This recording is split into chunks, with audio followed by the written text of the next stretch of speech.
لاہور کے ایک ہسپتال کے باہر تختی پر Punjab Institute of Mental Health Lahore mental asylum لکھا تھا۔ اندر سے شور کی گونج باہر تک سنائی دے رہی تھی۔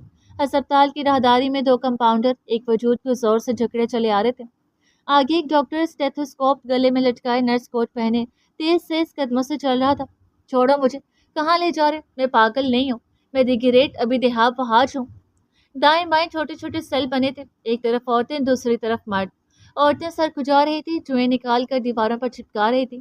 مرد کھلے ڈھلے کپڑوں میں تھے، ایک کا پائنچا اوپر تو دوسرے کی آستین چڑھی ہوئی۔ کوئی ہاتھ میں گم لیے کہکے مار رہا تھا، کوئی زمین پر لیٹا تھا۔ سب کسی ترتیب یا ہوش کے بغیر اس بزنس مین کو وارڈ میں لیا۔ وہ ڈاکٹر ہدایت کرتا آگے بڑھ گیا، اسے ایک بکھرے گندے سے کمرے میں لے جایا گیا۔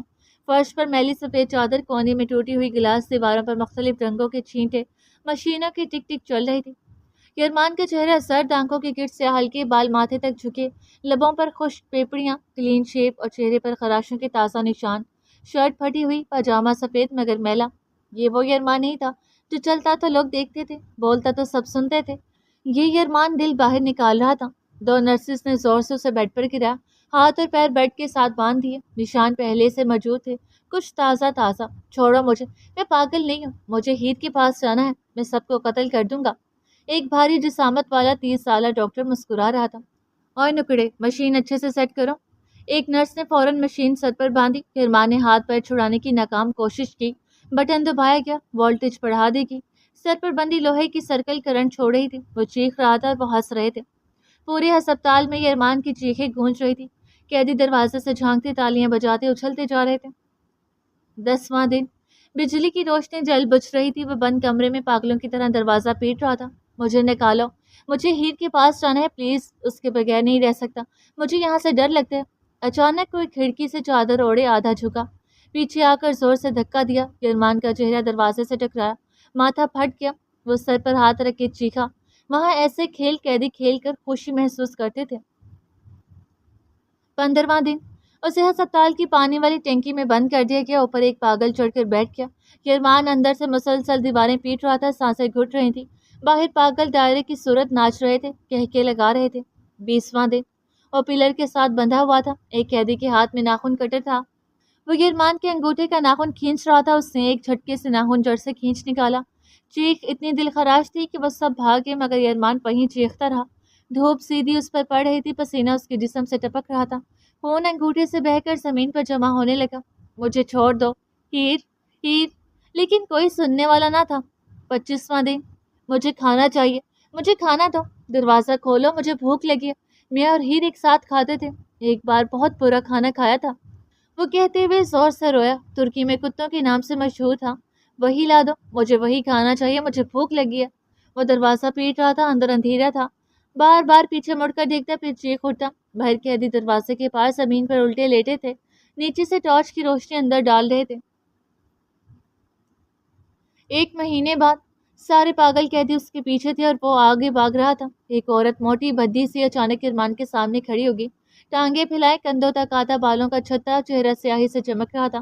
آؤ مل کر قید سے بھاگیں، میرے پاس ایک طریقہ ہے۔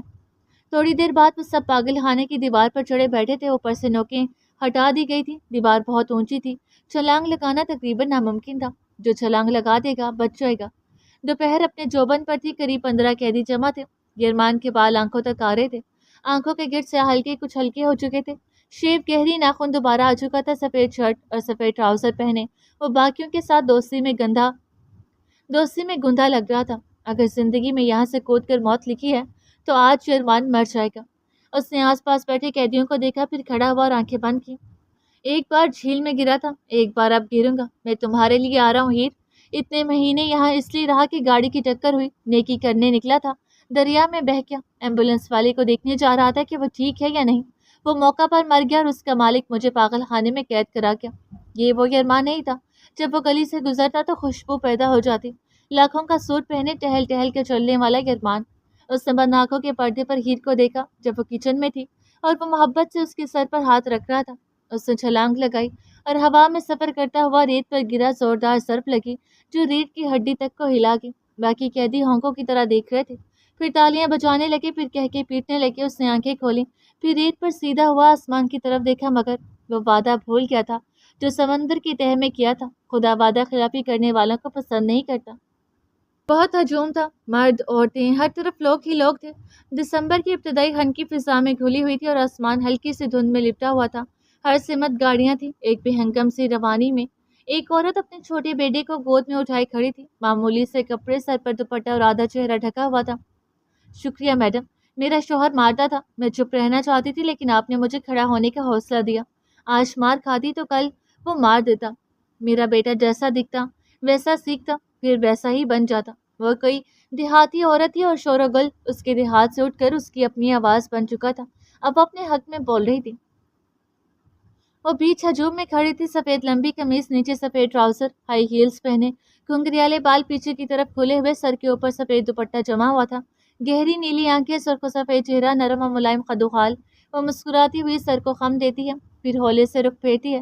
ایک لڑکی اسے مائک پکڑاتی ہے۔ میں ہیر تبریز دلاور سب کو بتانا چاہتی ہوں کہ غلط فہمیاں زندگی برباد کر دیتی ہیں۔ لوگوں کو مکمل سنیں، اپنے بچوں کو سنیں تاکہ وہ چپکے چپکے تکلیفیں نہ سہیں، تھک کر غلط راستے نہ اپنیں، انہیں سکھائیں کہ زندگی کیا ہوتی ہے، رشتے کیسے ہوتے ہیں، اپنے بچوں کو انتقام کی طرف مت دھکیلیں، مجرم کو محبت نہ دیں، اس کو وہاں بھیجیں جو اس کا ٹھکانہ ہے اور انہیں چھوڑ کر بھول نہ جائیں، انہیں مقررہ وقت پر واپس لیں، انہیں بتائیں کہ خامیاں ہر انسان میں ہوتی ہیں، ان کو دور کر کے انسان اپنی ذات کا کامل بن سکتا ہے۔ یہ پیار محبت کچھ نہیں ہوتا، بس ایک حسب ضرورت عادت ہے۔ لفظ محبت ایک ایسی جڑ ہے جو اگر کوئی ہنستے ہوئے بھی کہہ دے تو ہمارے اندر ایک درخت اگنا شروع ہو جاتا ہے۔ اپنی ذات کو خود پر مکمل کریں، دل ایک پاک چیز ہے، اس میں غلط ذہنیت کے لوگوں کو داخل نہ ہونے دیں۔ لوگ اس قابل نہیں ہوتے کہ انہیں اپنی عادت بنا لیا جائے، پھر ان کے پیچھے بھاگا جائے۔ اپنا عشق کامل خود بنے، کوئی دوسرا آپ کا عشق کامل نہیں بن سکتا۔ اپنے بچوں کے لیے اپنے لیے آواز اٹھائیں، نکلیں اور اپنے بچوں کو سکھائیں کہ انسان اپنی ذات میں مکمل ہوتا ہے۔ خود کو بتائیں کہ زندگی ہوتی ہے ایسے جیا جائے، اسے دوسروں کی ٹھوکروں، تانوں اور لاج میں ضائع نہ کریں۔ زندگی کو اچھے طریقے سے جئیں کیونکہ یہ صرف ایک بار ملتی ہے۔ عشق کامل خدا کی ذات ہے، اس کی طرف لوٹیں، وہی ذات قابل ہے کہ اس کی طرف پلٹا جائے اور اس نے ہمیں اپنی طرف پلٹنے کی قابل بنایا۔ سیکیورٹی نے عوام کو پیچھے کیا، وہ ہائی ہیل زمین پر جماتی ٹک ٹک کرتی گاڑی تک پہنچی۔ ہماری افسران کو خدا بہت دے، لوگ دعائیں دیتے جھٹنے لگے، وہ اب CSS آفیسر بن چکی تھی۔ یرمان کے تاج نما محل میں وہ اپنے کمرے میں کھڑی تھی، لباس بدل چکی تھی، سفید کھلی شرٹ، نیچے سفید ٹراؤزر، ہاتھوں میں انگوٹھیاں، کھلے گھنگریالے بال اور صاف شفاف چہرہ جو اب اور بھی پرنور دکھائی دیتا تھا۔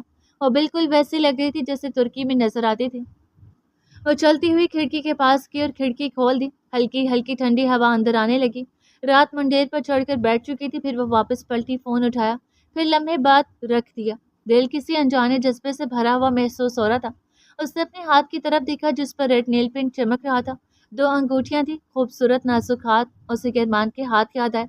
میرے ہاتھ خوبصورت ہے نا؟ درد سے بھیگی آنکھیں بند ہو گئیں، ایک ہاتھ بے اختیار دل پر جا رکا، ہولے سے لبوں سے نکلا، مستجاب، ماہک جان۔ نیچے سے ایک آواز سیڑھیوں سے سفر کرتی کمرے میں کھڑی ہیر کے کانوں کے قریب آن ٹھہری۔ ایک سرد لہر ہیر کے جسم سے گزری، دل زور سے دھڑکا، ہاتھ وہیں رک گیا، سانس ایک لمحے کو تھم گئی۔ اس نے آہستگی سے آنکھیں کھولی، بے قابو آنسو گالوں سے پھسلے اور زمین بوس ہو گئے۔ دروازے کے پاس ایک بیمار سا وجود کھڑا تھا، مدھم آنکھیں، بکھرے بال، گہری سی شیو، لیکن سحر زدہ آواز وہی تھی۔ محل کا بادشاہ لوٹ چکا تھا۔ مستجاب، ہیر کے کامتے لبوں سے بکھرا ہوا نام نکلا۔ وہ ایک دم پلٹی، بال ہوا میں لہرا کر پیچھے گرے، وہ بے اختیار دروازے کی طرف بھاگی، دروازہ کھولا، دروازے کا شور کمرے میں سنسناہٹ بکھیر گیا۔ سیڑھیوں سے نیچے جھانکا جہاں وہ بے بس سا کھڑا اوپر دیکھ رہا تھا۔ ایک لمحے کو ہیر کا دل جیسے بند ہو گیا، دنیا تھم گئی، پھر انگوٹھیوں والا ہاتھ سیڑھیوں کی ریلنگ پر پھیرتی، ہیل کی ٹک ٹک کرتی آواز پورے ہال میں گونجی، وہ آخری سینے پر پہنچی۔ یرمان نے آنکھیں بند کی، پھر کھولی، نم آنکھوں سے دل کی کیفیت لفظوں میں قید نہ ہو سکی۔ ایک ہلکی سی ہنسی چہرے پر اتر آئی جو کسی اذیت میں لپٹی ہوئی تھی۔ وہ وہیں دھڑکتے دل کے ساتھ کھڑی تھی، آنکھوں میں جانے کہاں سے پانی اتر آیا۔ میری ماہک جان، آ جاؤ۔ وہ اسے سامنے دیکھتے ہی رو پڑا، روتے ہوئے بولا۔ ہیر نے دل پر ہاتھ رکھا، لبوں سے آہ نکلی، آنکھیں پل بھر کو سکون کے لیے بند کر لی، پھر ہولے سے آنکھیں کھولی، لب ہلے تو کانپ رہے تھے، گالوں سے بہتا نمکین پانی منہ تک پہنچنے لگا۔ مستجاب، وہ اتنی شدت سے چیخی جیسے دل باہر آ جائے۔ ہیر، وہ بھاگا اور اس کے برابر آن کھڑا ہوا۔ میری ہیر، میں آ گیا ہوں، اب کبھی نہیں چھوڑوں گا۔ یرمان نے اس کے ہاتھ اپنے ہاتھوں میں لیے ایک نظر چہرہ دیکھا، کتنے عرصے بعد اس نے ہیر کو دیکھا تھا، پھر نظریں جھکا لی۔ مستجاب، آپ کیوں چلے گئے مجھے چھوڑ کر؟ وہ روتے ہوئے بولی کہ ارمان کو لگا جیسے اس کا دل کچل دیا گیا ہو۔ نہیں نہیں، رونا نہیں، میں آ گیا ہوں نا۔ وہ خود بھی رو رہا تھا اور اسے چپ کروا رہا تھا۔ پورا محل انہیں دیکھ رہا تھا، محل کو اس کا سلطان اور اس کی ملکہ واپس مل چکے تھے۔ آؤ میرے ساتھ آؤ۔ وہ ہولے سے ہاتھ تھام کر اسے صوفے کی طرف لے جانے لگا۔ وہ اس کی میت چلتی ہوئی صوفے پر بیٹھ کے پھر وہ اس کے آگے دوسانوں ہو بیٹھا جیسے ہمیشہ بیٹھا کرتا تھا۔ دونوں ہاتھوں میں اس کے ہاتھ تھامے، بے پناہ پیار سے، احترام سے، مان سے، عزت اور محبت کے ساتھ۔ آدھی جیل میں بیٹھا تھا، قیدیوں والے کپڑے پہنے، چہرے پر مسکراہٹ کا نام و نشان نہیں تھا۔ آج وہ ارمان کو چڑھا نہیں رہا تھا۔ وہ جج کا بیٹا تھا، اس لیے اسے بہتر کھانا دیا گیا تھا، لیکن اس کے باپ نے ہی اسے عمر قید کا حکم سنایا تھا۔ وہ دیوار کے کارنر سے لگا بیٹھا تھا، دونوں گھٹنوں پر کونیاں جمائی، ہاتھ آپس میں جوڑے، نظریں نیچے کھانے پر جمی تھی۔ ارمان نے ہولے سے ہیر کی طرف دیکھا۔ میں نے خدا سے وعدہ کیا تھا، اگر میری جان بچ گئی تو اپنی بیوی کو چھوڑ دوں گا، لیکن میں نے نہیں چھوڑا۔ میں آ گیا، میں نے خدا سے کیا وعدہ توڑ دیا۔ بہت دیر کر دی آپ نے، میں تھک چکی ہوں۔ میں آپ سے نفرت نہیں کر سکی، نہ پاگل ہوئی۔ میں ایک ایسے انسان کا ساتھ مانگنے لگی جو قاتل تھا، قاتل ہے۔ وہ طنز نہیں کر رہی تھی، بس شکوہ کر رہی تھی۔ آنسو پھر سے روانہ ہونے لگے۔ مت رو، میرے دل کو کچھ ہوتا ہے ہیر، مجھے ڈانٹو، لڑو، مجھے مار لو، لیکن ان خوبصورت آنکھوں میں میری وجہ سے تکلیف نہ دو۔ آپ نے بوٹ والے کو جان سے مارنے کا کہا تھا، میں ڈری نہیں کیونکہ میرا مستجاب کسی کو تکلیف نہیں دے سکتا۔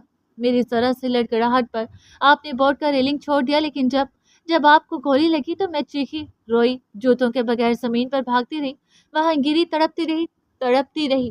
اوپر سیاہ آسمان تھا، نیچے خاموش زمین، ایک طرف جھیل کا اڑتا پانی، دوسری طرف پہاڑ۔ مجھے سننے والا کوئی نہیں تھا، میں نے بہت بلایا لیکن کوئی نہیں آیا۔ دنیا اسے آزاد کر سکتی ہے، ہم نہیں کریں گے۔ وہ ہماری آفیسر کے گھر گھسا ہے، اسے مار ڈالیں گے۔ میں سارے زخموں کی بھرپائی کر دوں گا، ایک ایک لمحہ تمہارے ساتھ رہوں گا۔ میرے ہوتے ہوئے تمہیں خراش بھی نہیں آ سکتی، میں موجود ہوتا تو تمہیں آنچ بھی نہیں آنے دیتا۔ وہ ہولے ہولے سے ہاتھ پکڑے روندھی سی آواز میں بولا، ہیر میری جان، میں کوما میں تھا، جب ہوش آیا تو وہاں سے نکل آیا، راستے میں ایکسیڈنٹ ہوا اور مجھے پاگل خانے بھیج دیا گیا۔ وہ ہنسی، زور سے ہنسی۔ اچھا جی، یہ کون سا طریقہ ہے قتل کا؟ کیا مجھے بھی مارنے آئے ہیں؟ وہ ہکا بکا اسے دیکھنے لگا جسے وہ چھوڑ کر گیا تھا۔ یہ وہ تو نہیں تھی۔ ہیر، ایسے کیوں بول رہی ہو؟ میں مستجاب، تمہارا مستجاب۔ آنکھیں پھاڑے، پتہ نہیں وہ کس کو یقین دلانے کی کوشش کر رہا تھا۔ ہٹو پیچھے، امان کریم۔ ہیر نے ہاتھوں کو جھٹکے سے نکالا، زمین پر رکھا پاؤں اٹھایا اور اس کے کندھے پر ٹھوکر ماری۔ وہ اچانک افتاد پر پیچھے گرا، ایک ہاتھ زمین پر ٹکا۔ ہیر، وہ زہرے لپڑ بڑھایا، آنکھیں بھر آئیں۔ وہ وہیں بیٹھی بیٹھی آگے ہوئی، ارمان کی پتلی بے رنگ سفید شرٹ کا گریبان پکڑا، کھینچا اور چہرہ آگے کیا۔ وہ بس حیرت سے دیکھ رہا تھا۔ اس ٹھوکر سے دل ہزار ٹکڑوں میں بکھر گیا۔ ابراہیم کو میں نے گولی ماری، زہر دیا، اسے ہارٹ اٹیک ہوا۔ میں نے تم سے شادی کی تو وہ پل پل مرا۔ میں جانتی تھی وہ تکلیف میں ہے، لیکن میں نے اسے تکلیف میں رہنے دیا۔ کیسے؟ وہ ایسے کیسے بول سکتی تھی؟ ارمان کا دل کٹ رہا تھا۔ وہ حیرت آنکھوں میں لیے بے حس و حرکت بیٹھا رہا۔ تمہاری ماں نے ساری عمر میری ماں سے زیادتیاں کی، قتل ہونے پر شکر کیا۔ اس کے بیٹے نے میرا باپ مارا، میری ماں، بھائی اور بہن کا قاتل، اپنی ماں کو بھی نہیں چھوڑا، میری دوست کا قتل کیا، مستجاب احمد اور اس کے بچے کو مارا، پولیس آفیسرز اور نہ جانے کون کون، اور تم کہتی ہے آؤ گے تو گلیاں پھولوں سے سجاؤں گی۔ وہ چبا چبا کر بولی اور تنفر سے گریبان چھوڑ دیا۔ وہ ایک جھٹکے سے پیچھے ہوا۔ ہیر نے دونوں ہاتھ فضا میں جھاڑے، پھر اٹھ کر ارمان کی پشت کی جانب کھڑی ہوئی، پھر اس کے کندھے تک جھکی۔ میں روئی، تڑپتی رہی۔ 10 مہینے تمہارا انتظار کیا، میں نے تم سے محبت کی اور کرتی ہوں، اتنی کہ ایک لمحہ بھی نہیں رہ سکتی، لیکن انتقام کے معاملے میں رحم سے خالی ہوں۔ تمہارے خوبصورت کارناموں کے تانے سنے، جو محبت تم جیسے انسان نے دی وہ دوبارہ نہیں ملی۔ جب بے قصور ابراہیم پل پل مرتا رہا تو جو قصوروار ہے اس کے ساتھ ہیر تبریز دلاور کیا کرے گی؟ وہ گراتے ہوئے سیدھی ہوئی۔ ارمان کو لگا جیسے اس کا کلیجہ نکال کر اس کے سامنے کچل دیا گیا ہو۔ باہر ایک موٹی لکڑی کا سٹول رکھا گیا، اس کے دائیں بائیں لوہے کی گول گول چوڑیاں تھیں، ہینڈل۔ ہیر، اس کی آنکھیں پھٹنے کا تیار تھیں، بے طاقت سا ہاتھ زمین پر رکھ کر اٹھا، پیچھے کی طرف گھوما، وہ اکڑ کر کھڑی تھی۔ خوبصورت لباس، خوبصورت سراپا اور آنکھوں میں ایسی نفرت، یہ وہ تو نہیں تھی جو مستجاب سے اظہار محبت کر رہی تھی۔ بھری بھری آنکھوں سے وہ اسے دیکھ رہا تھا۔ وہ ایک قدم آگے، جس تاج محل میں مجھے رکھا اس سے بہتر تھا گلا گھونٹ دیتے، زہر دے دیتے۔ ہیر، میں نے سب غلط کیا، برا کیا، گناہ کیا، لیکن اتنا سخت مت بولو، میرا دل پھٹ جائے گا، وہ کہتا ہوا رو پڑا۔ وہ ہنسی، پھر کہکا لگایا جو پورے ہال میں گونج اٹھا۔ میں نے محبت کی ہے تم سے، سب کہتے تھے وہ قاتل ہے، مجھے تانا لگتا تھا لیکن حقیقت یہ تھی کہ تم میرے قابل ہی نہیں تھے، تم قاتل ہو قاتل۔ وہ غصے سے چلائی، چہرہ ہر تاثر سے خالی، درد، رحم، نرمی، محبت وہ کہیں نہیں تھی، آنکھوں میں آنکھیں گاڑے چیخ رہی تھی۔ آدی نے پلیٹ سے گلاس اٹھایا، پھر آہستگی سے اسے کارنر پر لے جا کر نیچے گرایا۔ وہ گلاس ٹوٹ گیا، بکھر گیا۔ ایک پولیس آفیسر موبائل بینڈ پر کھڑا، ہاتھ میں اسپیکر لیے نیچے عوام سے مخاطب تھا۔ نیچے درجنوں لوگ جمع ہو چکے تھے۔ ٹھنڈے موسم کے باعث وہ سب گرم کپڑوں میں ملبوس تھے، کچھ نے سویٹر پہن رکھے تھے تو کچھ نے شالیں اوڑھ رکھی تھی۔ وہ کسی صورت میں بھاگنا نہیں چاہیے۔ آفیسرز ہر گلی، ہر شہر، ہر نکڑ پر ناکہ بندی کریں۔ ثانیہ حنیف کا والد خون کا بدلہ خون مانگتا ہے، مستجاب احمد کا بھائی بھی خون کا بدلہ خون چاہتا ہے۔ عبید جہاں نے پولیس کا ساتھ دینے کی حامی بھری ہے تاکہ اپنی بہن اور ان کے 2 بچوں کو انصاف دلوا سکے۔ پولیس نے قتل کیس میں رسمی طور پر مقدمہ دائر کر دیا ہے۔ میں 13 سال کا تھا تب سے تمہارے لیے لڑتا آیا ہوں۔ مجھے تم سے صرف محبت، پیار یا عشق نہیں ہے، تم میری رگوں میں بہتا خون ہو، یہ دھڑکن ہو، تم میری کامل ہو۔ میں نے تمہارے لیے خدا کا وعدہ تک بھلا دیا۔ وہ بے بس سا بولا، جیسے واقعی دل پھٹ گیا ہو۔ یہ 2 قدم پیچھے ہٹی۔ میں بتاؤں، میں ایسی ہی تھی، تمہاری محبت میں بہنے لگی تو خود کو بھول گئی۔ تمہاری یہ چاہت میں اپنے قدموں کے نیچے رکھتی ہوں کہ ارمان کریم اتنا چاہیں گے تو میں غرور کرنے لگوں گی۔ اور ایک اور خوشخبری، 7 مہینے پہلے میں خلا کا کیس جیت چکی ہوں۔ اب ہمارے بیچ کوئی رشتہ نہیں، کوئی بھی رشتہ نہیں۔ وہ سرد سے لہجے میں دھاڑی، وہ وہیں ساکت ہو گیا۔ آنکھوں سے آنسو فضا میں تحلیل ہونے لگے، اسے لگا جیسے پورا محل اس کے اوپر گر چکا ہو اور دل اس لمحے مر گیا۔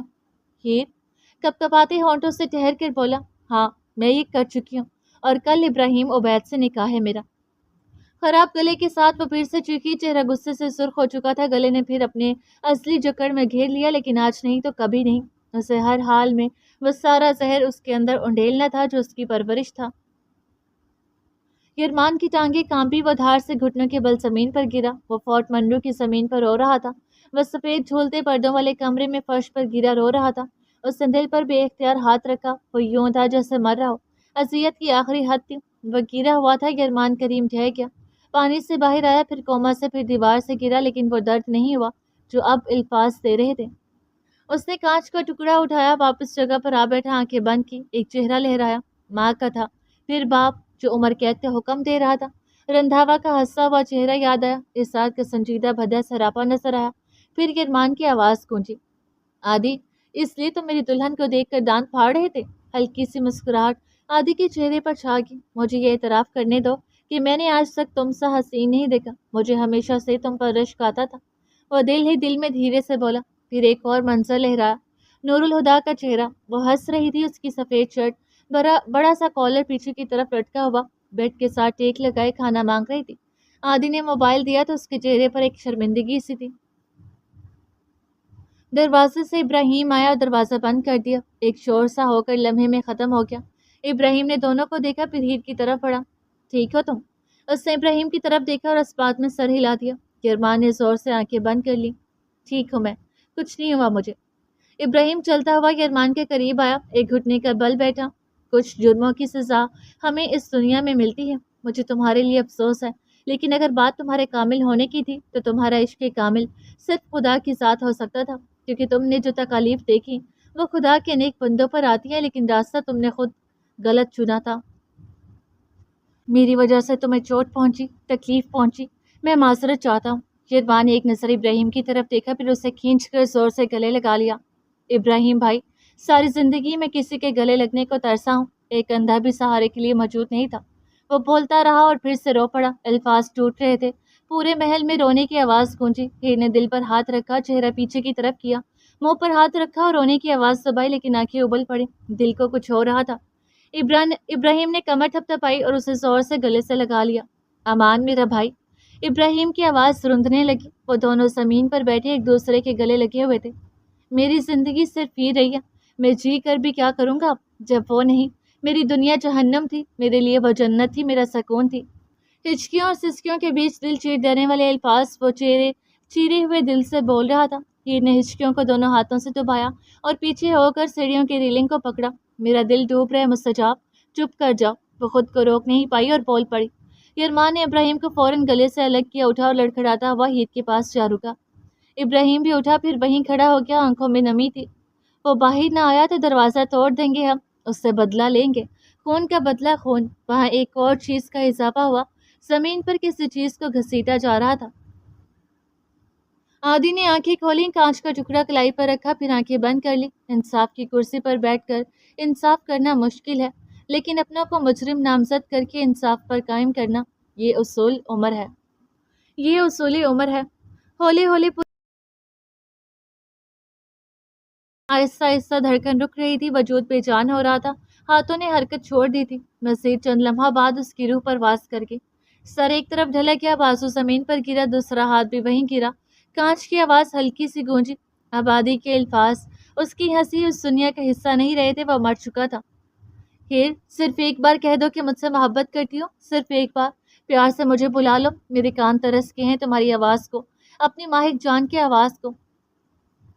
وہ بچوں کی طرح رو رہا تھا، اور وہ بھی رو رہی تھی۔ اس نے چہرہ گھما کر مستجاب کی طرف دیکھا، یرمان نے ابراہیم کی طرف دیکھا۔ ابراہیم بھائی، اگر مجھے کچھ ہو جائے تو ایک سیاستدان عورت ہے، زرناب شاہ، اور اس کا گھر اسلام آباد میں سیکٹر E7 میں ہے، گرے کلر کی بلڈنگ ہے، اس کی گاڑی میرے پاس تھی، پتہ نہیں کہاں گی، اور کچھ پیسے تھے، وہ چکا دینا، تقریباً 1,55,00,000، لیکن تم 2 کروڑ دے دینا۔ میں جا کر بیٹھتا تھا مسجد کے پلاٹ میں، قریب کسی جگہ ایک مسجد بنوا دینا۔ ایک بار ہیر نے کہا تھا مسجد کا، یہ وہی مسجد ہوگی، یہ مسجد میرے جیسے لوگوں کو پناہ دے گی، تاکہ وہ ایسے نہ بکھریں جیسے میں، کچی کچی ہوا، برباد ہوا، تباہ ہوا۔ مستجاب، بس کر دو پلیز، بس کر دو۔ وہ خلق کے بل چیخی۔ یرمان نے چہرہ واپس موڑا اور ہیر کی طرف دیکھا۔ زندگی 1000 بار بھی ملے تو تمہارے نام کر دوں گا، جنت میں انتظار کروں گا۔ دنیا معاف نہیں کرتی، میرا خدا معاف کر دے گا۔ وہ دونوں ایک دوسرے کی طرف دیکھ رہے تھے، آنکھیں آنسوں سے لبریز تھیں۔ پیچھے سے دروازہ دھاڑ کی آواز سے کھلا، پہلے بندوقوں کے کھلے منہ اندر آئے، پھر قدموں کی چاپ سنائی دی، اور پھر پولیس کی بھاری نفری اندر داخل ہوگی۔ مسٹر یرمان، بھاگنے کی کوشش کی تو موقع پر مارے جاؤ گے۔ پولیس نے اس پر بندوقیں تان لی۔ ابراہیم ہیر کے پہلو میں جا کھڑا ہوا، مستجاب کا بھائی آگے بڑھا، چہرہ غصے سے بھرا ہوا تھا، ایک ہاتھ میں رسی تھی، اس نے یرمان کے ہاتھ پیچھے کی طرف زور سے باندھ دیے۔ وہ ویسے ہی کھڑا رہا، ہیر کو دیکھتا رہا۔ ہیر کا دل باہر آنے لگا، اس نے ہاتھ آگے بڑھایا، یرمان پیچھے ہٹا اور سر نفی میں ہلا دیا۔ زخمی مسکراہٹ چہرے پر آ کر بیٹھ گئی، آنکھوں سے آنسو رکنے کا نام ہی نہیں لے رہے تھے۔ دماغ کبھی کے ادھورے لمحوں پر پیبند لگانے لگا تھا۔ تمہارا نمبر میرے پاس ہمیشہ سے موجود تھا، میں نے رابطہ نہیں کیا تب تم نامحرم تھی۔ پولیس نے اسے بازوں سے زور سے پیچھے کی طرف کھینچا، اس کا وجود موڑا، لیکن وہ پلٹ کر سر گھما کر اسے دیکھتا رہا۔ اب جب تم علیحدگی اختیار کر چکی ہو تو مجھ پر حرام ٹھہری ہو، سو چھونے کا حق بھی ختم ہوا۔ مستجاب، نہیں، اسے نہیں لے جا سکتے۔ اس کے پیچھے بھاگی، لیکن 2 پولیس خواتین نے اسے جکڑ لیا۔ ہیر نے یرمان کے بندھے ہاتھ دیکھے۔ میرے ہاتھ خوبصورت ہے نا؟ جب میں ہوں تو اکیلا جانے کی کیا ضرورت ہے؟ اسے دروازے تک جانوروں کی طرح گھسیٹ کر لے جایا گیا۔ باہر رات گہری ہو چکی تھی اور سردی میں اضافہ ہو گیا تھا۔ آسمان پر چاند پوری آبوتاب سے چمک رہا تھا، نیچے دھند کے آغوش میں عوام کا ہجوم ٹھہرا ہوا تھا، بڑی بڑی ٹارچوں سے روشنی کی جا رہی تھی جیسے کوئی محفل سجی ہو۔ ہمیں انصاف دو۔ لاہور کی گلیوں میں ایک ہی آواز گونج رہی تھی، اوپر دور دور تک LCDs لگی ہوئی تھی، کیمرہ مین ترتیب سے ویڈیوز بنا رہے تھے جو براہ راست نشر ہو رہی تھی۔ لوگ لحافوں میں دبکے گھروں میں بیٹھے یہ منظر ٹی وی پر دیکھ رہے تھے۔ محل سے پہلا قدم باہر رکھا اور عوام پر نظر دوڑائی، نظر پہنچنے سے قاصر تھی۔ جتنی عوام تھی، ہر کسی کے ہاتھ میں پوسٹر تھا۔ مولوی صاحب نے کہا تھا، میں نے بہت سے گناہ گاروں کو رب کی طرف پلٹتے دیکھا ہے۔ اس کا مطلب یہ تھا کہ گناہ گار بھی ایک دن مر جاتے ہیں۔ لفظوں کے مفہوم بدلنے سے وہ اتنے مہینوں کا سفر طے کر چکا تھا، پھر اسے گھسیٹ کر سامنے لے جایا جا رہا تھا۔ وہاں ایک سٹیج بنا ہوا تھا، اس کے اوپر لکڑی کا سٹول پڑا تھا، ساتھ ایک ہتھوڑا بھی رکھا تھا، چاروں طرف روشنی کی آخری حد تک جگمگاہٹ تھی۔ اس نے سامنے دیکھا، پھر آس پاس عوام چیخ رہی تھی، ویڈیوز بن رہی تھی، قدم رکھنے کو جگہ نہیں تھی۔ وہ میری روح کا حصہ ہے، وہ میری سول میٹ ہے، میں چلتا ہوں تو وہ میرے قدموں کا سہارا بنتی ہے۔ پیچھے سے دھکا لگا، وہ گرتے گرتے بچا، میں بولوں تو وہ میرے لفظ۔ آج اس کا دل مر گیا اور زبان پر جیسے قفل پڑ گیا۔ میں خواب دیدہ انسان ہوں تو وہ میری حقیقت ہے۔ سامنے دنیا کے بے رحم لوگ موجود تھے، میں اس دنیا میں خوش ہوں۔ لوگوں کے چہرے پر نفرت ٹپک رہی تھی۔ وہ میری ہیون ہے اور یہ جگہ جہنم بنی ہوئی تھی۔ اسے تختہ دار پر لے جایا گیا، ایک شخص ہتھوڑا گھسیٹ کر لایا۔ یرمان کا چہرہ اگر ایک لمحے کو بھی دیکھو تو اس زخمی مسکراہٹ کو دیکھ کر دل ابھر کر باہر آ جائے۔ ابراہیم، اسے روکو مستجاب۔ ابراہیم وہیں کھڑا رہا، سینے پر ہاتھ باندھے، وہ دروازے میں کھڑی چیختی رہی، دو افسران اسے دائیں بائیں سے جکڑے کھڑے تھے۔ یرمان مسکرا رہا تھا، ہوا جسم کے آر پار ہو رہی تھی، ہونٹ نیلے پڑ رہے تھے، جسم پر گرمیوں کے کپڑے تھے جن میں سیاہ گھٹنوں سے پھٹی پینٹ اور باریک بھدی سفید شرٹ تھی، لیکن پرواہ کسے تھی؟ مجھ سے ایک لمحہ بھی دور نہ ہونا، میں مر جاؤں گا۔ میں تو پھر میں ہی تھا جس کی موت بھی اتنے شاندار طریقے سے ہو رہی ہے۔ مولوی نے ٹافیاں دے کر احسان دینے دی تھی، بوڑھے نے ہاتھ توڑ کر آواز آدھی حاصل کی۔ پھر میں نے وہی کیا، میں نے خدا سے کیا وعدہ توڑ دیا، اور تم نے کھڑکی سے دیکھا اور کال کر کے بارات اکٹھی کر لی۔ میں تو ہمیشہ سے معصوم تھا، وہ دل میں بولا تو اس کا دل رو رہا تھا۔ چھوڑو مجھے، چھوڑو۔ وہ مسلسل چیخ رہی تھی، زور سے کہانیاں دونوں افسران کے پیٹ میں ماری اور وہاں سے بھاگ نکلی۔ پھر وہ سامنے ہوا اور ہاتھ بلند کیا، وہاں موجود سب لوگوں نے دم ساتھ لیا۔ میری قبر پر لکھوانا، اگر ہم حسرتوں کی قبر میں ہی دفن ہو جائیں تو یہ کتبوں پر لکھ دینا، محبت مر نہیں سکتی۔ وہ بولا تو ایک لمحے یوں محسوس ہوا وہ مرتے دل کو بچا رہا تھا۔ اسی لمحے آسمان بھی افسردگی سے اسے تک رہا تھا۔ وہاں ایک مرد نے اسے گھٹنوں کے بل گرا دیا، وہ بیٹھ گیا، اس نے ہیر کی طرف دیکھا، وہ عوام کو چیرتی ہوئی آ رہی تھی، پھر اپنی بلند آواز میں کہا، اشہد ان لا الہ الا اللہ و اشہد ان محمد الرسول اللہ۔ میں گواہی دیتا ہوں کہ اللہ کے سوا کوئی عبادت کے لائق نہیں، اور میں گواہی دیتا ہوں کہ محمد صلی اللہ علیہ وآلہ وسلم اللہ کے رسول ہیں۔ پھر اس کا سر لکڑی کے اسٹول پر رکھا گیا۔ کامل صرف خدا کی ذات ہوتی ہے۔ میں تمہیں سمجھ بیٹھا تھا ماہک جان۔ آنکھیں پھر سے بہنے لگیں اور نیلے پڑ چکے تھے۔ وہ یرمان سے 4 قدم کے فاصلے پر تھی۔ اس نے تھوڑا سا سر ٹیڑھا کر کے اسے دیکھا۔ وہ حال و بحال بہتی آنکھوں کے ساتھ ہوش و حواس سے بیگانہ پاگل ہونے کو تھی۔ یرمان اسے دیکھ کر ہولے سے ہونٹوں کو مسکراہٹ میں ڈھال گیا۔ ابھی بھی وہ اس کی تکلیف سے دل پڑتا محسوس کر رہا تھا۔ وہ تھوڑا فضا میں بلند ہوا، ہر طرف مکمل خاموشی چھا گئی۔ میں انتظار کروں گا۔ اس دنیا میں تم میرا عشق کامل نہیں بن سکی ماہک جان، لیکن تم مجھ سے ہی مکمل تھی۔ میں اپنی موت کا انتظار کروں گی تاکہ تم سے مل کر مکمل ہو جاؤں مستجاب۔ دونوں دل سے دل تک باتیں کر رہے تھے، دونوں ایک دوسرے کو دیکھ رہے تھے، آنکھیں بہہ رہی تھی، دل پھٹ چکے تھے۔ فضا سے تھوڑا نیچے آیا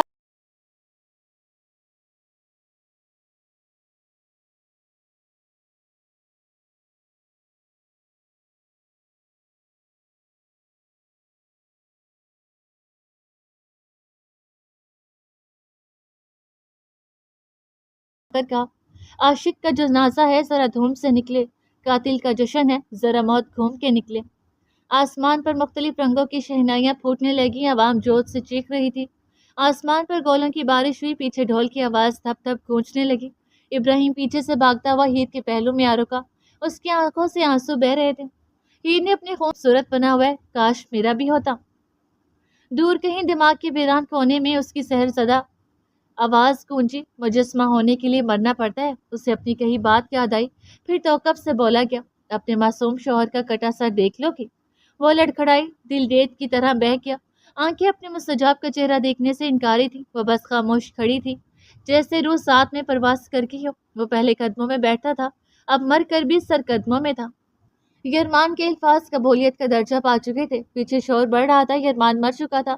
عوام کی خوشی پورے لاہور میں گونج رہی تھی، گلی محلے سڑکیں خوشی سے لبریز تھیں۔ لوگ گھروں میں بیٹھے یرمان کا کٹا خوشیاں دیکھ کر خوش ہو رہے تھے، سامنے بھاپ اڑاتے چائے کے کپ پڑے تھے۔ وہ کانپتی ہوئی 3 قدم پیچھے اور دھڑام سے اس کا وجود زمین بوس ہوا اور اس کا سر یرمان کے سر کے سامنے ہو گیا۔ ہیر کی آنکھیں بند تھی، یرمان کی کھلی ہوئی تھی۔ یرمان کی گردن سے نکلنے والا خون ہیر کے سفید کپڑوں میں جذب ہو رہا تھا، اوپر آسمان پر چاند چمک رہا تھا۔ وہ دونوں زمین پر گرے ہوئے تھے، یرمان کی آنکھوں میں ہیر کا عکس دکھ رہا تھا، ایک کا چہرہ تھا اور ایک مکمل وجود۔ دور دور تک دھند کے آغوش میں لپٹی ہوئی حلقت، کہیں کہکے، کہیں ڈھول کی تھاپ، کہیں سیٹیاں، کہیں تالیاں، کہیں خوشی سے جھومتے بھنگڑا ڈالتے لوگ، بے شمار روشنیاں، کیمرے، فلیشز، اور اوپر، بہت اوپر سے دیکھو تو وہ منظر ایک درد بھری پینٹنگ بن رہا تھا۔ یہ تھا امان کریم، یرمان کریم، مستجاب احمد، ابھی دہاب و حاج کا نصیب۔ روح آسمان پر پہنچ چکی تھی، وہ مر چکا تھا، یرمان کو ایک نیا نام دے دیا گیا تھا، لاہور کے لوگوں نے ہیر سے اس کا مستجاب چھین لیا تھا۔ 100 بار چمک مہکا، 100 بار بہار آئی، دنیا کی وہی رونق، دل کی وہی تنہائی۔ 3 سال بعد لاہور کی وہی سڑکیں تھیں، وہی سر اٹھائے اپنے جوبن پر کھڑی عمارتیں، لوگ بھی ویسا ہی تھے، بدلا تھا تو صرف یہ کہ بہت سے لوگ قتل سے اور کچھ محبت کرنے سے ڈر گئے تھے، لیکن دنیا ویسے ہی چلتی رہی جیسے یرمان کے مرنے سے پہلے تھی۔ ویسے ہی اس کے مرنے کے بعد بھی۔ ابراہیم کے گھر کے باہر سیبوں کا ایک باغ تھا، اس میں سرخ و سرخ سیب لگے ہوئے تھے۔ راج محل کے سامنے یہ باغ اور بھی نمایاں لگتا۔ اس نے سفید لباس پہنا ہوا تھا، سلیقے سے دوپٹہ سر پر تھا، بازو میں ٹوکری تھی اور ایک ہاتھ میں سیب۔ ہیر، پیچھے سے ایک مردانہ آواز آئی۔ ہیر نے ہولے سے سیب ٹوکری میں رکھا مگر مڑی نہیں۔ وہ قدم بہ قدم آ رہا تھا، اس بار قدموں میں پہلی جیسی شان و شوکت نہیں تھی، مگر چال اب بھی ویسی تھی۔ اس کے آنے سے فضا میں پرفیوم کی عربی مہک پھیل چکی تھی، پاکیزہ خالص خوشبو۔ بلیک کرتا جو گھٹنوں تک آتا تھا، نیچے پاجامہ، چمکتے جوتے، پرنور چہرہ اور ہلکی سبز آنکھیں۔ ہاتھوں کے حصار میں ایک بچہ تھا جو سو رہا تھا، گنگریالے بال، گول چہرہ، معصومیت سے بھرپور سرخ و سفید بچہ 3 مہینے کا تھا۔ ابراہیم چلتا ہوا ہیر کے عقب میں آ کر رک گیا۔ اسے پکڑو، نماز پڑھنے جانا ہے۔ وہ ویسے ہی کھڑی رہی، پھر ہاتھ بڑھا کر سیب توڑا۔ ابراہیم نے بچے کو دونوں ہاتھوں پر اٹھا کر بازو دراز کی اور بچے کو اس کے دائیں طرف کیا۔ ہیر نے سیب ٹوکری میں ڈالا اور بچے کو سنبھال لیا۔ ہیپی اینیورسری، سرپرائز کمرے میں ہے۔ ہیر ہولے سے مڑی اور ابراہیم کی طرف دیکھا۔ صاف شفاف چہرہ، بغیر میک اپ کے، ہلکی سی مسکراہٹ چہرے پر وقت کی ضربوں کے نشان چھاپ چھوڑ چکے تھے۔ بچے نے آنکھیں کھولی اور کھولتے ہی کھلکھلا کر ہنس دیا، چھوٹی چھوٹی آنکھوں سے مسکراہٹ چھلکنے لگی۔ ابراہیم نے نرمی سے ہیر کے سر پر ہاتھ رکھا، پھر پلٹ گیا۔ یہی وہ خواب تھا جو آج مکمل ہوا۔ نہ آسمان کا رنگ معلوم تھا، نہ ہواؤں کا پتہ، زندگی بے رونق سی چاروں طرف سے گوڑے ٹکائے بیٹھی تھی۔ ابراہیم محل سے باہر نکلا تو عبید جہاں ہاؤس میں داخل ہو رہا تھا۔ ڈیڈ، آپ کو ریسٹ کرنا چاہیے، آپ کی طبیعت ٹھیک نہیں۔ نہیں، میں پہلے سے بہتر ہوں۔ تم کہاں جا رہے ہو؟ مسجد۔ پہلے اپنے دل کو صاف کر لو، پھر مسجد نہ بھی جاؤ تو سکون ملتا رہے گا۔ پلیز ڈیڈ، آپ نے 2 لوگوں کو ایک ساتھ باندھ دیا جن کی منزلیں ایک نہیں تھی۔ آپ آرام کریں، میں چلتا ہوں۔ وہ مسجد کی طرف جا رہا تھا، سوچوں کا انبار ذہن کے دریچے پر دستک دینے لگا۔ میں نے بہت کوشش کر لی، اپنے دل سے میل ختم کر لی، تمہیں قبول کر لیا، لیکن میرے دل سے محبت ختم ہو چکی تھی جب تم واپس آئے۔ جب مجھے صبر آیا تب تمہاری دنیا لٹ چکی تھی۔ آج بھی ہر جگہ یہ ارمان ہے، میں کہیں بھی نہیں، اور میں اس کی جگہ لینا بھی نہیں چاہتا۔ میں تمہارے ساتھ زندگی گزاروں گا یہی سوچا تھا، ہمیشہ انتظار کیا، لیکن تم مجھے صبر کے بدلے نہیں، صبر کے بعد ملی۔ مجھے تمہارے ہونے یا نہ ہونے سے فرق نہیں پڑتا۔ جو تکلیفیں تم نے دی وہ میں بھول چکا ہوں، کیونکہ خدا نے میرے دل میں صبر ڈال دیا۔ اور جب صبر آ جائے تو وہ شخص جسے دیکھنے کو ہم ترستے تھے، پھر دیکھیں یا نہ دیکھیں فرق نہیں پڑتا۔ لیکن حقیقت میں ایسا نہیں ہوتا۔ میں چاہتا تھا، بہت چاہتا تھا، مگر اس طرح ٹوٹ کر بکھر کر ملو یہ ہرگز نہیں چاہا تھا۔ میں نے کہا تھا تم میری عشق کامل ہو، لیکن میں غلط تھا۔ عشق کامل گناہوں میں بھی ہوا جاتا ہے، شدتوں میں بھی ہو جاتا ہے۔ تم یہ ارمان کی کامل تھی، وہ تمہارے ساتھ کامل تھا، تم اس کے ساتھ کامل تھی۔ میرا عشق کامل میرے خدا کی ذات ہے۔ ہلکی ہلکی ہوا، ہولے ہولے قدم، اور دل میں مکمل سکون۔ ابراہیم مسجد میں داخل ہوا، وہاں جہاں اس کے دل کا سکون تھا، جہاں وہ خدا کی ذات کو کامل سمجھ کر اس کے حصار میں بیٹھتا تھا۔ یہ وہی مسجد تھی جو ہیر کے کہنے پر ارمان نے آخری وقت ابراہیم سے کہہ کر تعمیر کروائی۔ شام ڈھلنے لگی تھی، وہ چلتی ہوئی کمرے میں آئی۔ وہی گھر تھا جہاں بچپن گزرا تھا، آج وہاں وہی زندگی گزارنے ٹھہر چکی تھی، لیکن اس بار وائٹ یا بلیک تھیم نہیں تھی، فل بلو تھی، ڈارک بلو۔ صوفے، کھڑکیوں کے پردے، گھر کی پینٹنگز بدل چکی تھی۔ وہ اپنے کمرے میں گئی، فل ریڈ تھیم میں تھا۔ بیڈ کی پائنٹی کے پاس ایک پالنا تھا، بچے کو اس میں لٹایا، وہ آنکھیں پٹپٹاتا پھر سے ہنسنے لگا۔ بچہ ابراہیم کا بچپن لگتا تھا۔ بیڈ پر ایک انویلپ پڑا تھا، وہ ہولے سے قدم لے گئی اور بیڈ پر بیٹھ کر لفافہ اٹھایا۔ From Ibrahim Ubaid. انویلپ میں ایک طے شدہ کاغذ تھا، اسے بنا کسی تاثر کے کھولا۔ پرانے زخم ہمیشہ کسی نہ کسی وقت تکلیف کا باعث بنتے رہتے ہیں۔ ہم مکمل طور پر کسی کو بھی اپنی زندگی سے بے دخل نہیں کر سکتے۔ وہ ابراہیم کے ساتھ خوش تھی، ان کا ایک بچہ تھا، وہ اسے خوش رکھتا تھا اور وہ اسے مذہب کے قریب بھی لے گیا، لیکن چیزیں کسی نہ کسی چیز کی یاد ہمیشہ دلاتی رہتی۔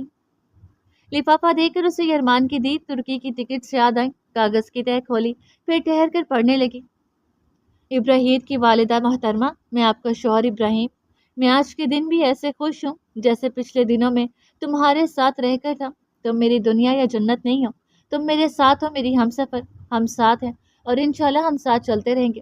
تیار ہو جاؤ، رات کو ریسٹورنٹ چلیں گے، پھر بوٹ پر جہاں سے سفر شروع ہوا تھا وہیں سے دوبارہ حسین سفر شروع کرتے ہیں۔ میری جان ابراہیم کو بھی لے آنا۔ شوہر نامدار ابراہیم عبید جہاں۔ لفظ ذہن پر اترے، ہیر نے خط بیڈ پر واپس رکھ دیا۔ گزرا وقت اس کی یادداشت میں چلنے لگا، وہ منظر ایک فلم کی طرح آنکھوں کے پردے پر لہرایا۔ مجھے ترکی جانے کا شوق ہے، پردے سے ثانیہ مدھم پڑ گئی۔ 3 دن سے زیادہ وقت گھر نہ آؤں تو تبریز ماند ہو گیا۔ میں تم سے زبردستی شادی نہیں کروں گا۔ ذہن دھندلا ہو گیا۔ ہماری ہونے والی بھابھی ہے ہی اتنی خوبصورت۔ اور سم عرصہ سفیدی میں لپٹی غائب ہوئی۔ میں نے وکیل کا بندوبست کر لیا۔ مستجاب احمد گزر گیا۔ میڈم آپ کہاں جا رہی ہیں؟ مناہند پردے سے گر گئی۔ سر ہم بے ہوش تھے۔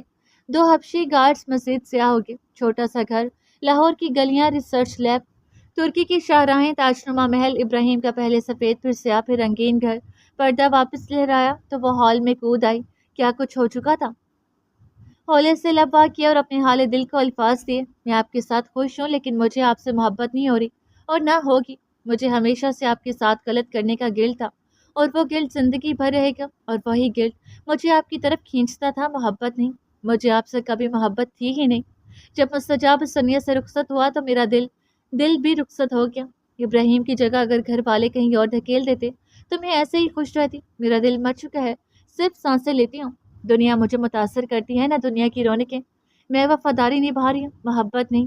ماں باپ کا کبھی پیار ملا ہی نہیں تھا، پھر ان کا قتل۔ کیسے کوئی کہہ سکتا تھا کہ میں ایک قاتل سے محبت کر بیٹھی؟ جب وہ گیا تو کوئی مجھ سے پوچھتا تکلیف کی آخری حد کیا ہے؟ کوئی کہیں سے مستجاب نہیں لا سکتا۔ کاش کوئی لے آئے۔ میں نے کہا تھا مجرم سے محبت نہیں ہونی چاہیے۔ وہ لمحہ قبولیت کا تھا۔ اگر مجھے ماں باپ کا پیار ملتا تو مجھے اس سے نفرت ہوتی۔ مجھے کبھی اس سے نفرت ہوئی ہی نہیں، وہ مجھے قاتل لگا ہی نہیں۔ میں مر نہیں سکی اس کے ساتھ، اور اذیت کیا ہوگی کہ میں مر نہیں سکی۔ خشک آنکھیں، بے آرزو ہونٹ، وہ ہنستی تھی لیکن خوش ہوئے زمانہ بیت چکا تھا۔ ابراہیم جھولے میں پڑا خوش ہو رہا تھا، پتہ نہیں اسے کون سی خوشیاں تھیں۔ تھوڑی دیر بعد تاروں کی جھلملاہٹ میں دونوں ایک ساتھ ریسٹورنٹ کی جانب چل رہے تھے۔ ہاتھ باہم پکڑے ہوئے تھے۔ ریسٹورنٹ کی روشنیاں ان کے چہروں پر مختلف رنگ بکھیر رہی تھی۔ وہ دونوں ساتھ تھے، منزلیں ساتھ تھی، لیکن ہیر کا دل بالکل خالی تھا۔ ہیر نے مہرون گھٹنوں تک شرٹ، ٹراؤزر، سر پر دوپٹہ تھا، چہرہ میک اپ سے آزاد، جبکہ ابراہیم نے بلیک 3 پیس، چمکتے جوتے، برانڈڈ واچ، تازہ شیو، گویا وہ مکمل تیار تھا۔ بازو کے حالے میں ابراہیم کو پکڑا ہوا تھا۔ ابراہیم کے کپڑے سفید تھے جیسے عظیم کے ہوتے تھے۔ وہ دونوں اندر داخل ہوئے۔ ایک ٹیبل پر سفیدی میں لپٹا عظیم دوپٹے میں چھپی بیوی اور 3 سالہ کیوٹ سی بیٹی بیٹھی ہوئی تھی۔ وہ تینوں سانولے تھے۔ ہیر اور ابراہیم ٹیبل پر بیٹھ کے۔ عظیم نے دیکھا اور اٹھ کر ابراہیم کی طرف آیا۔ وہ بچی بھی آ گئی۔ اس بچی نے ابراہیم کی طرف ہاتھ پھیلایا۔ ابراہیم نے پیار سے اسے تھما دیا۔ حذیفہ بیٹے سنبھل کر، گر جائے گے بھائی۔ عظیم گھٹنوں کے بل بیٹھا اور پیار سے کہا۔ بچی نے ابراہیم کی طرف دیکھا۔ انکل بابا سے کہیے نا، میں سنبھال لوں گی، ابراہیم گرے گا نہیں۔ لیکن وہ میرا بھائی نہیں، وہ بہت معصومیت سے بولی، آواز بالکل صاف تھی۔ ابراہیم نے مسکرا کر پہلے بچی کی طرف دیکھا، پھر عظیم کی طرف۔ عظیم نے نظریں جھکا لی، پھر کھڑا ہو گیا۔ باس پتہ نہیں وہ ابراہیم سے کیوں اتنا اٹیچ ہوتی جا رہی ہے۔ میں کوشش کروں گا حذیفہ کو دور رکھوں۔ حذیفہ عظیم وقاص ابراہیم کا بالکل ویسا خیال رکھنا جیسے عظیم وقاص ابراہیم عبید کا رکھتے ہیں۔ عظیم کے چہرے پر ہلکی سی مسکراہٹ ابھری، پھر باہر کی طرف چل دیا۔ وہاں موجود سبھی کے چہروں پر مسکراہٹ آ گئی۔ دور بیٹھی عظیم کی بیوی اشناما بھی ہلکے سے مسکرا دی۔ عظیم واحد تھا جس کو اپنی دنیا میں ابراہیم سے بڑھ کر کوئی نہ تھا۔ سوچوں نے ذہن پر دستک دی۔ ہر انسان انمول ہوتا ہے، کوئی بھی چیز اس دنیا میں حقیر نہیں ہے۔ حالات اوپر نیچے ہوتے رہتے ہیں لیکن ساتھ نہ چھوڑنے والے زندگی کو زندگی بنا کر خود بھی جیتے ہیں اور جینے بھی دیتے ہیں۔ عظیم جا کر گاڑی میں بیٹھ گیا۔ مشکلات ختم ہو جاتی ہیں، بس حوصلہ ہونا چاہیے۔ امیدیں چھوڑنا، صبر کرنا ہوتا ہے۔ جب صبر آ جاتا ہے تو خدا نواز دیتا ہے۔ وہ ان گلیوں میں گم ہو گیا جہاں دن رات وہ ابراہیم کی خوشیاں ڈھونڈا کرتا تھا، لیکن اس کے دل کی آواز ہر جگہ گونج رہی تھی۔ سب سلو موشن میں ہونے لگا۔ عظیم کی ٹیبل پر حذیفہ اور ابراہیم کو لٹائی کھیل رہی تھی، جیسے ایک اور کہانی جنم لینے والی ہو۔ وہ دونوں بیٹھے باتیں کر رہے تھے، ہنس رہے تھے۔ شام خوبصورت بن کر ان کے درمیان حائل ہو چکی تھی۔ ہیر کی سرو جیسی انگلیاں ابراہیم کے ہاتھوں میں تھیں۔ ہلکی سبز آنکھیں گہری نیلی آنکھوں میں کھو چکی تھیں۔ سیاہ رنگ ہم پر اثر نہیں کرتا، سیاہ رنگ فیشن ہے۔ ہمارے اندر کی اداسی سیاہ ہوتی ہے، یہ ہمارے اندر کے سب خوبصورت رنگ چوس لیتی ہے۔ خالی سنسان قبرستان تھا، اوپر درختوں سے جھولتے پتے گر کر اڑ رہے تھے۔ ہر طرف اندھیرا چھایا ہوا تھا۔ کچی قبر کے سرہانے ایک کتبہ تھا جس پر شیر کندہ تھا۔ نام محمد امان کریم، ولدیت محمد کریم جہاں، تاریخ ولادت 1 جولائی 1992، تاریخ وفات 5 دسمبر 2024۔ نجی یرمان کے کہے گئے الفاظ رقم تھے۔ اگر ہم حسرتوں کی قبر میں ہی دفن ہو جائیں تو یہ کتبوں پر لکھ دینا، محبت مر نہیں سکتی۔ قبر کے اوپر چند ایک پتے بیٹھ کر نیچے گرے تھے، یہاں مرنے والوں کو چٹکی بجا کر بھلا دیا جاتا ہے۔ غلط فہمیاں کانوں کے ذریعے دل کی درست تاروں کو غلط تاروں سے ملا دیتی ہیں۔ محبت کوشش نہیں، پاکی کا نام ہے، یہ مقدس ہے جو پاک دلوں پر اتر کر بیٹھتی ہے۔ عشق انسان کے اپنی ذات ہوتی ہے، جستجو انسان کو مار دیتی ہے۔ عشق کامل رب کی ذات ہوتی ہے، انسانوں کو عشق کے قابل سمجھنے والے تختہ دار پر لٹک جاتے ہیں۔ عشق انسان کی تلاش ہے، اسے اپنے اندر پا لینے والے اپنے دل کو کچل کر مار دینے سے بچ جاتے ہیں۔ جو خدا کو پا لیتے ہیں پھر وہ ادھورے نہیں رہتے۔ عشق کامل خدا کی ذات ہے۔ عظیم وقاص کے عظیم الفاظ یہاں مکمل ہو گئے تھے۔ اختتام۔